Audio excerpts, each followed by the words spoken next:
Welcome to our Maha Periyava களஞ்சியம் channel.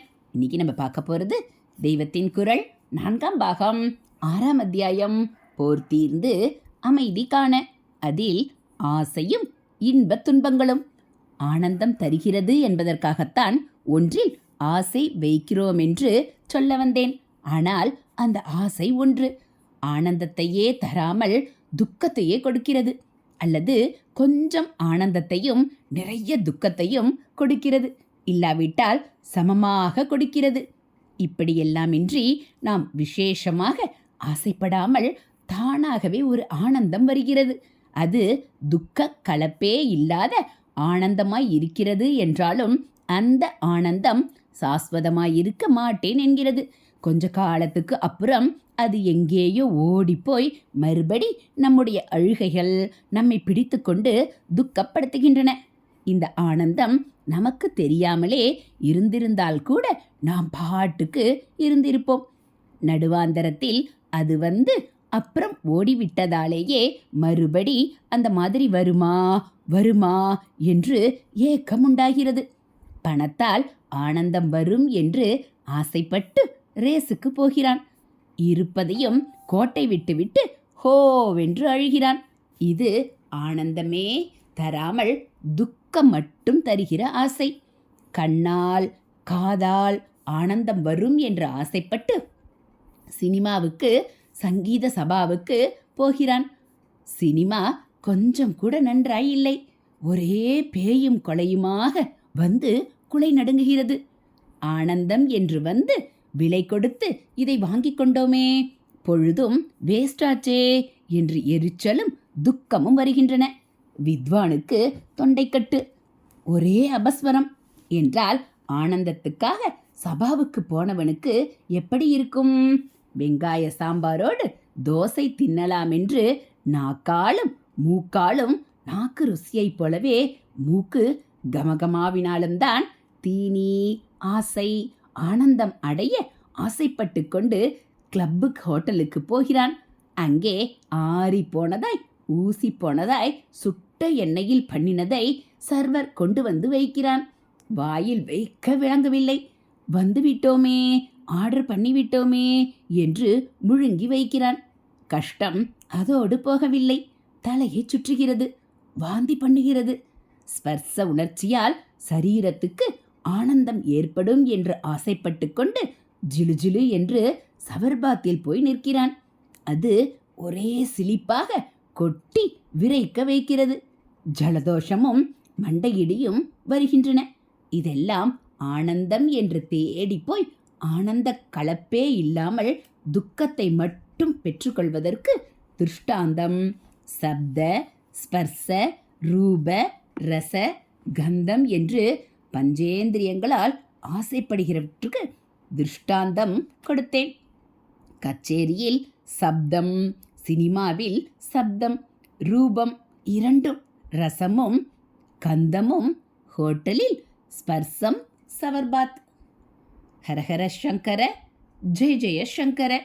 அடுத்து ஐம்புலனாலும் அழிவடையும் மானுடன். விவேக சூடாமணி என்று ஒரு உத்தமமான ஞான நூல் நம்முடைய ஆச்சாரியால் பண்ணினது. அதிலே ஒரு ஸ்லோகத்தில் இந்த பஞ்சேந்திரிய சமாச்சாரம் வருகிறது. ஒவ்வொரு பிராணி இந்த 5 இந்திரியங்களில் ஒவ்வொன்றினால் மட்டும் ஆசைவாய்ப்பட்டு நாசத்தை அடைவதை சொல்லி, மனுஷ்ய பிராணி மட்டும் 5 இந்திரியங்களில் ஒவ்வொன்றாலுமே, அதாவது 5ஆலுமே மோகிக்கப்பட்டு அழிவதை சொல்லி எச்சரிக்கிறார், துக்கப்படுகிறார். மான் சப்தத்தினால் நாசமடைவது. வேடன் கொம்பு ஊதுவான். அதை கேட்கிற ஆசையால் மான் மயங்கி நிற்கும் போதே பானம் போட்டு அடித்து விடுவான். யானை ஸ்பர்சத்தால் நாசத்தை தேடிக்கொள்கிறது. கெட்டா என்று மைசூர் காடுகளில் பண்ணுகிறார்கள். யானையே கொள்ளும்படியான பெரிய பள்ளம் தோண்டி மேலே அது பள்ளம் என்று தெரியாதபடி செத்தை செடி கொடிகளை பரப்பி வைத்திருப்பார்கள். பிடிக்க வேண்டிய ஆண் யானை பள்ளத்துக்கு ஒரு திக்கில் இருக்கிறது என்றால் அதற்கு எதிர் திக்கில் பள்ளத்துக்கு அந்தண்டை ஏற்கனவே பிடித்து பழக்கப்படுத்திய ஒரு பெண் யானையை கட்டி வைத்திருப்பார்கள். அதை ஸ்பரிசித்து ரமிக்க வேண்டும் என்று ஆண் யானைக்கு ஆசை உண்டாகும். அந்த மோகத்தில் அது குறுக்கே இருக்கிற பள்ளத்தை பள்ளமென்றே தெரிந்து கொள்ளாமல் செத்தை செடி கொடியின் மேலாக ஓடும். அவற்றால் இதன் வெயிட்டை தாங்க முடியுமா? அப்படியே ஒடிந்து அதுகள் விழ யானையும் பள்ளத்தில் தொபுக்கடீர் என்று விழுந்துவிடும். பிடித்து விடுவார்கள்.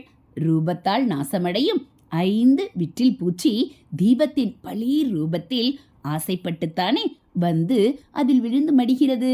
ரசம் என்பதாக வாய்க்கு ஆசை காட்டும் ஆகாரத்தால் மீன் உயிரை விடுகிறது.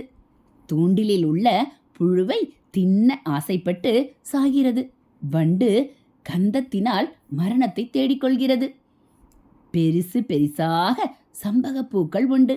அதன் வாசனையில் நமக்கே மூக்கில் ரத்தம் கொட்ட ஆரம்பித்துவிடும். அத்தனை தீக்ஷணமான சுகந்தம். இப்படிப்பட்ட புஷ்பங்களுக்குள்ளே போய் வண்டு உட்கார்ந்து கொண்டு அப்படியே தன் மதியிலிருந்து சொக்கி போய்விடும்.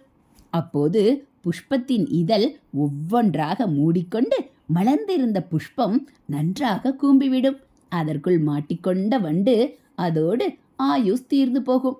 இப்படி பஞ்ச இந்திரியங்களில் ஒவ்வொன்றால் ஒவ்வொரு பிராணி பஞ்சத்துவம் மரணம் அடைகிறது என்று ஆச்சாரியால் ஸ்லேடை செய்கிறார்.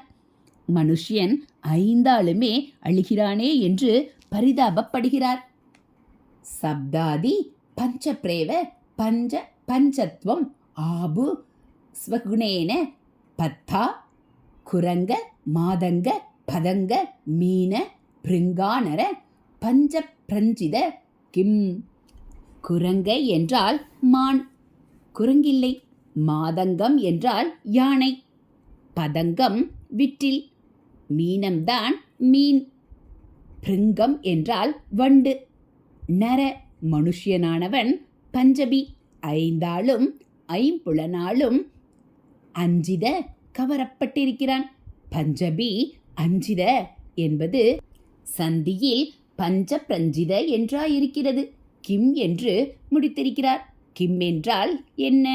ஐயோ, இப்படி மனுஷிய ஜீவனானது பஞ்சேந்திரியத்தாலும் கவர்ந்திழுக்கப்படுகிறதே, என்ன பண்ணலாம் என்று பரம கருணையோடு கிம் போட்டிருக்கிறார். ஆசை ஆனந்தம் என்று போய் அடியோடு ஏமாந்து நாசமடைவதை பற்றி சொல்லிக் கொண்டிருந்தேன். ஹரஹர சங்கர ஜெய் ஜெய சங்கர, ஹரஹர சங்கர ஜெய் ஜெய சங்கர. மகா பெரியவாச்சரணம். இதுபோல் தினந்தோறும் தெய்வத்தின் குரல் பகுதிகளை நீங்கள் கேட்கணும் அப்படின்னா மறக்காமல் நம்ம சேனலை சப்ஸ்கிரைப் பண்ணுங்கள். கூடவே பெல் ஐக்கானை கிளிக் பண்ணி ஆளுங்கிற பட்டனையும் அழுத்திடுங்க. நம்ம சேனலில் வரக்கூடிய தெய்வத்தின் குரல் பகுதிகள், மகாபிரிவா மகிமை, ஆன்மீக கதைகள் எல்லாம் உங்களுக்கு பிடிச்சிருந்தா ஒரு லைக்கும் கமெண்ட்டும் கொடுத்து உங்களுக்கு தெரிஞ்சவங்களுக்கும் ஷேர் பண்ணுங்கள். தேங்க்யூ.